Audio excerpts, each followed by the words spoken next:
আসসালামু আলাইকুম বন্ধুরা। আজকে আমি ওই দুর্গাপুর থেকে গিয়েছিলাম সাত শহীদের মাজার দেখার জন্য। সাত শহীদের মাজার দেখে বর্ডারের রাস্তা ধরে যাচ্ছি এখন বিজয়পুর সাদা পাথর সাদা মাটির পাহাড় দেখার জন্য, যেটাকে অনেকেই বলে চুনামাটির পাহাড়। আর এটা আসলে দুর্গাপুরের বিজয়পুরে অবস্থিত। এখন আমি এই যে পাহাড়ি বর্ডারের রাস্তা ধরে দুর্গাপুর বিজয়পুরে যাওয়ার জন্য এগোচ্ছি।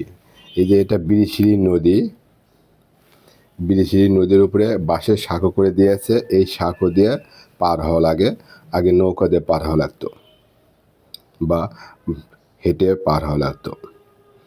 এই যে সাঁকো, এখানে ব্যারিস্টার কাউসার আহমেদ বিএনপি নেতা, উনি সাঁকো পারাপারে জনসাধারণের জন্য ফ্রি করে দিয়েছে, কিন্তু কোনো গাড়ি বা বাইক গেলে তখন 10 টাকা, বা বাইকে প্রাইভেটের জন্য 20 টাকা দিতে হয়। এটা হচ্ছে বিশ্বই নদী পার হয়ে শিবগঞ্জ বাজার। এই যে শিবগঞ্জ বাজারের মুখে এটা, মানে নদীর থেকে উপরে উঠেই শিবগঞ্জ বাজার বলে ওটা। এই যে বাজার, এটা বাজার এলাকা। এখানে একটু জ্যাম সৃষ্টি হয়েছে, অনেক পর্যটক এসেছে। আবার বাজারের মুখে এটা স্বাভাবিক কারণে একটু জ্যামের সৃষ্টি হয়েছে। এই দেখেন গরু, অনেক কিছু এখানে বিক্রি হয়, ধান টান, গরু, অন্যান্য বাজারে যায় সব জিনিস বিক্রি হয়, সেসব জিনিসও বিক্রি হয়। মেবি আজকে হাটের দিন ছিল, স্বাভাবিক কারণে এখানে একটা জ্যাম সৃষ্টি হয়েছে।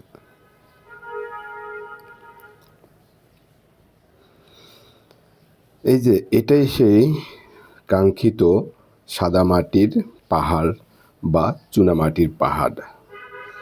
এটা বিজয়পুরে অবস্থিত।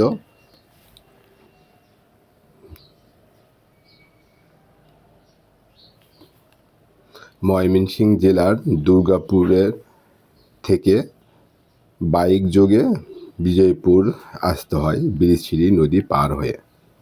তারপরে বিজয়পুরে এসে এই সাদামাটির পাহাড় দেখতে হয়। আমি এসেছিলাম সন্ধ্যের কিছু আগ মুহূর্ত।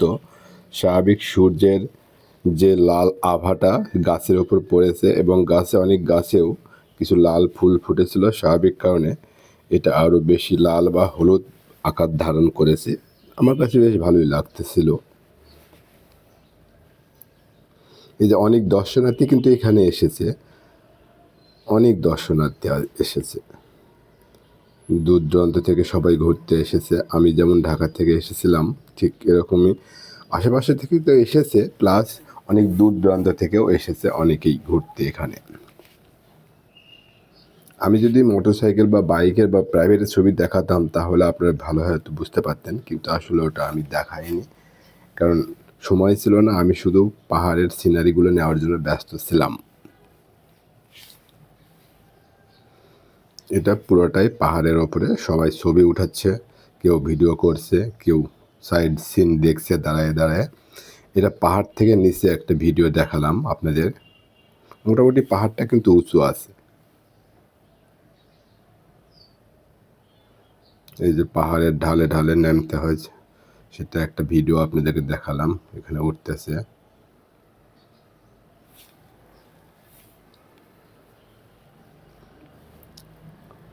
আপনারা যদি ঢাকা থেকে কেউ আসতে চান তাহলে মহাখালী বাস স্ট্যান্ডে এসে সকাল 7টায় বাস ছাড়ে এবং সকাল 9টায় বাস ছাড়ে। তবে পারলে আগে থেকে টিকিট কেটে রাখেন, না হলে পরে টিকিট পাওয়া যায় না। দুর্গাপুরের টিকিট পাওয়া টাফ হয়ে যায়। আর না হলে ময়মনসিংহে এসে ওখান থেকে সিএনজি যুগে দুর্গাপুর আসতে পারেন। দুর্গাপুর আসতে 170 টাকা লাগবে পার পারসন। ওখান থেকে দুর্গাপুর থেকে বাইক ভাড়া করে আপনি সারাদিনের জন্য, মানে যতটুকু স্পটগুলো ঘুরতে সময় লাগে, হয়তো বা 1000 টাকা লাগবে দুইজন মিলে, 1000 থেকে 1200। আর একজন হলে হয়তো বা 500-700 টাকা হলেই হয়ে যাবে। নিয়ে আপনি যতগুলো স্পট আছে তা বাইকওয়ালা ঘুরে দেখাবে। আমি এটাই করেছিলাম, যদিও আমি একা ছিলাম বিধায় আমি 700 টাকা দিয়ে কন্ট্যাক্ট করেছিলাম। এই যে স্কুল বা কলেজের মেয়েরা এসেছে এখানে ঘুরতে।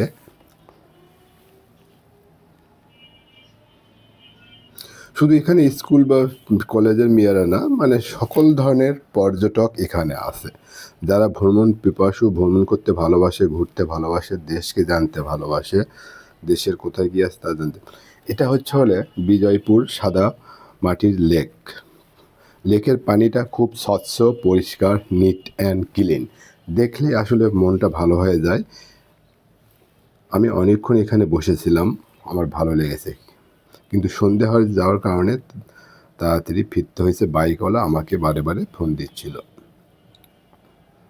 লেকের ভিতরে এখানে বলের ভিতরে উঠে ভ্রমণের ব্যবস্থা আছে। আমিও উঠেছিলাম একটু, অল্প 100 টাকা নেয় এই বলে উঠলে পার হেড।